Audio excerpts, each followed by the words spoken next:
मोहन एक किसान था। वह अपनी जिंदगी से खुश और संतुष्ट था। मोहन खुश इसलिए था कि वह संतुष्ट था। वह संतुष्ट इसलिए था क्योंकि वह खुश था। एक दिन एक अक्लमंद आदमी उसके पास आया। उसने मोहन से कहा, अगर तुम्हारे पास अंगूठे जितना बड़ा हीरा हो तो तुम पूरा शहर खरीद सकते हो, और अगर तुम्हारे पास मुट्ठी जितना बड़ा हीरा हो तो तुम अपने लिए शायद पूरा देश ही खरीद लो। वह अक्लमंद आदमी इतना कहकर चला गया। उस रात मोहन सो नहीं सका। वह असंतुष्ट हो चुका था, इसीलिए उसकी खुशी भी खत्म हो चुकी थी। दूसरे दिन सुबह होते ही मोहन ने अपने खेतों को बेचने और अपने परिवार की देखभाल का इंतजाम किया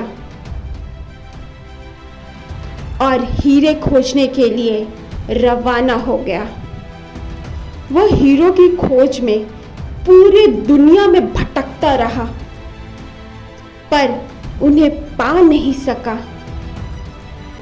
वह मानसिक, शारीरिक और आर्थिक स्तर पर पूरी तरह टूट चुका था। वह इतना मायूस हो चुका था कि उसने नदी में कूदकर खुदकुशी कर ली। इधर जिस आदमी ने मोहन के खेत खरीदे थे, वह एक दिन उन खेतों से होकर बहने वाले नाले में अपने ऊंटों को पानी पिला रहा था। तभी सुबह के वक्त उग रहे सूरज की किरणें नाले की दूसरी ओर परे एक पत्थर पर पड़ी और वह इंद्रधनुष की तरह जगमगा उठा। यह सोचकर कि वह पत्थर उसकी बैठक में अच्छा दिखेगा, उसने उसे उठाकर अपनी बैठक में सजा दिया। उसी दिन दोपहर में मोहन को हीरो के बारे में बताने वाला आदमी खेतों के इस नए मालिक के पास आया। उसने उस जगमगाते हुए पत्थर को देखकर पूछा, क्या मोहन लौट आया? नए मालिक ने जवाब दिया, नहीं। लेकिन आपने यह सवाल क्यों पूछा? अक्लमंद आदमी ने जवाब दिया, क्योंकि यह हीरा है। मैं उन्हें देखते ही पहचान जाता हूं। नए मालिक ने कहा, नहीं, यह तो महज एक पत्थर है। मैंने इसे पाले के पास से उठाया है। आइए मैं आपको दिखाता हूं। वहां पर ऐसे बहुत सारे पत्थर पड़े हुए हैं। उन्होंने वहां से नमूने के तौर पर बहुत सारे पत्थर उठाए और उन्हें जांच परखने के लिए भेज दिया।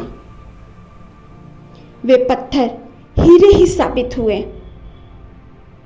उन्होंने पाया कि उस खेत में दूर दूर तक हीरे दबे हुए थे। जब हमारा नजरिया सही होता है तो हमें महसूस होता है कि हम हीरों से भरी हुई जमीन पर चल रहे हैं। मौके हमेशा हमारे पांव तले दबे हुए हैं।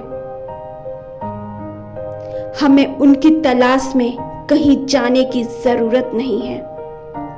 हमें केवल उनको पहचान लेना है।